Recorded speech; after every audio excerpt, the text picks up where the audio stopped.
Hello दोस्तों, सबको नमस्कार। आज का सवाल, क्या दुनिया तीसरे विश्व युद्ध की तरफ बढ़ रही है?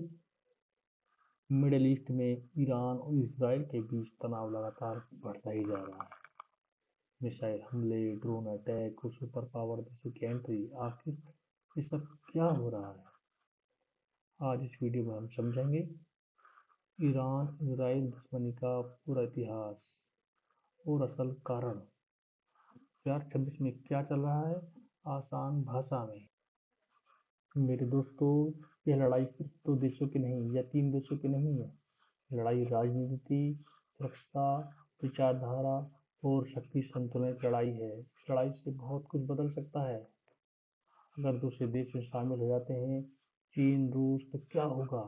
यही खतरा पड़ोसी देशों, दुनिया के देशों में बहुत ज़्यादा लोग विचार कर रहे हैं। जानेंगे हम धीरे धीरे। हम जानते हैं कि इतिहास दोस्ती से दुश्मनी तक। सन 1948 में इसराइल का गठन हुआ, इसराइल देश बना। 1948 में इसराइल को मान्यता देने वाले देशों में ईरान एक देश था, शुरुआती देशों में। और दोनों देशों के बीच बहुत अच्छे संबंध थे। ईरान तेल देता था और इसराइल तकनीकी मदद करता था, यानी दोनों देशों के बीच बहुत ज़्यादा संबंध थे, आना जाना था, राजनीतिक संबंध थे। लेकिन सन 1979 में क्या हुआ, ईरान में इस्लामिक क्रांति हुई। इस्लामिक क्रांति होने के बाद ईरान में एक नई सरकार बनी और नई सरकार ने इसराइल को दुश्मन देश घोषित कर दिया और फलस्तीन देश के समर्थन में रहना शुरू कर दिया।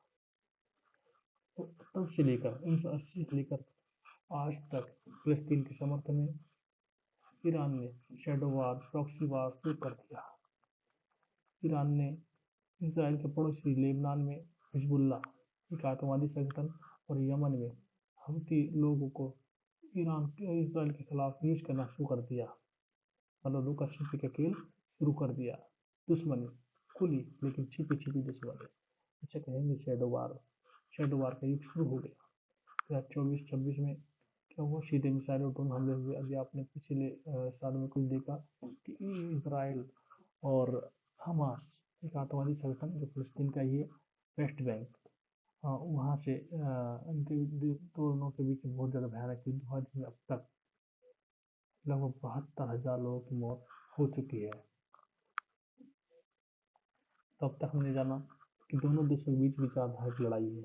ईरान का नजरिया है, ईरान मानता है कि इसराइल मिडल ईस्ट में नहीं होना चाहिए। क्या करता है, फिलिस्तीन का समर्थन करता है। इसराइल की चिंता क्या है, इसराइल को डर है ईरान की सुरक्षा के लिए सबसे बड़ा खतरा है। खतरा इसलिए है कि ईरान अभी कुछ समय पहले परमाणु कार्यक्रम अपना चला रहा था। इसराइल सोचता है अगर ईरान ने परमाणु बम बना लिया तो उसके लिए, उसके अस्तित्व के लिए बहुत बड़ा खतरा रहेगा। भरोसे की कमी, दोनों देशों के बीच भरोसा लगभग खत्म हो चुका है। हर कदम को खतरे की तरह देखा जा रहा है। ये है, देखा आपने, भरोसा नहीं है दोनों देशों के एक दूसरे के ऊपर। यही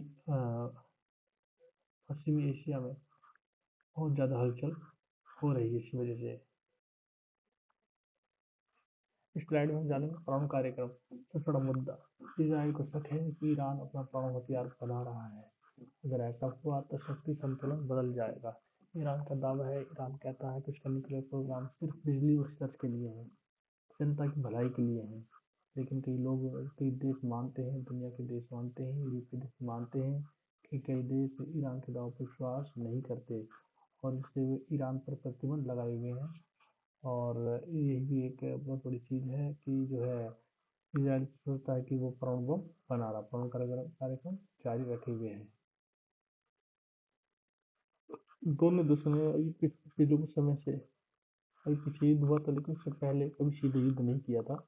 ईरान ने मिडिल ईस्ट के कई समूह को समर्थन दिया है, जबकि इसराइल ने उन ठिकानों पर एयर स्ट्राइक किए हैं। इस तरह बिना किसी ऑफिशियल युद्ध के लड़ाई चलती रही, तो शैडो वार कहते हैं।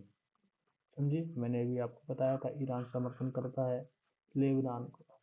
लेबनान में उसके अपना एक आतंकवादी संगठन ने बना रखा है, प्रॉक्सी है उसका। और यमन में हूती को समर्थन करता है। तो इससे क्या करती है, छुपी लड़ाई चलती है बिना किसी ऑफिशियल लड़ाई के। और ये वर्षों से लड़ाई चल रही है दोनों के बीच में। और इसराइल भी क्या करता है कि लुकअप के जरिए अपनी जो है एजेंट्स, जो मोसाद के एजेंट्स हैं, उनके थ्रू बहुत सारे ईरान के वैज्ञानिकों को मारा गया है, और बहुत सारे सेना नायकों को, जो सेना अध्यक्ष हैं उनका से मारा था, सुलेमानी को मारा था। तो ये चल रही है, बहुत दिनों से लड़ाई चल रही है।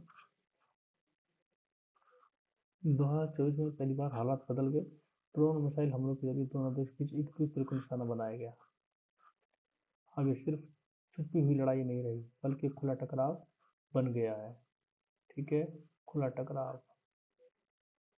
इस टकराव पर दुनिया के बहुत बड़े देश और बड़े देश नजर बनाए हुए हैं कि आगे क्या होने वाला है। अब दुनिया को क्यों चिंतित होना चाहिए, और क्यों चिंतित है?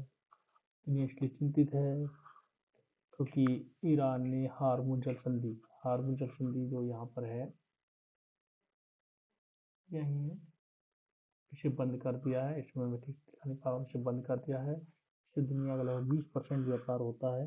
भारत लगभग बहुत ज़्यादा तेल यहीं से आयात किया था। इससे क्या होगा, तेल की कीमतें बढ़ जाएंगी, उससे वैश्विक अर्थव्यवस्था प्रभावित हो सकती है।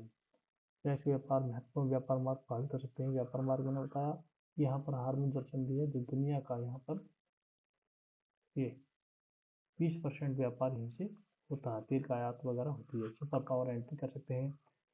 अमेरिका तो इसमें शामिल है ही, रूस और चीन जैसे बड़े देशों की एंट्री हो सकती है, और इससे तीसरा विश्व युद्ध होने की संभावना बढ़ चुकी है। इससे पहले दो विश्व युद्ध हो चुके हैं, जो एक पहला युद्ध 1914 से 1919 तक हुआ, और दूसरा युद्ध हुआ था 1939 से 1945 तक।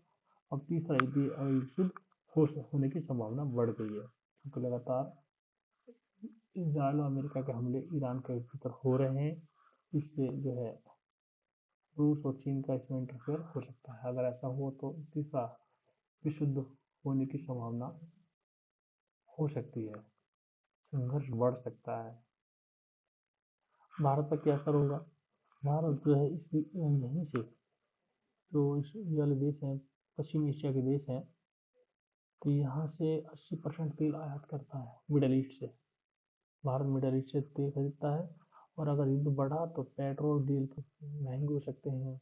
इसी वजह से भारत संतुलित विदेश नीति अपनाता है। भारत ने कहा है कि दोनों देश, सारे देश मिलकर कूटनीति के जरिए संघर्ष खत्म करें।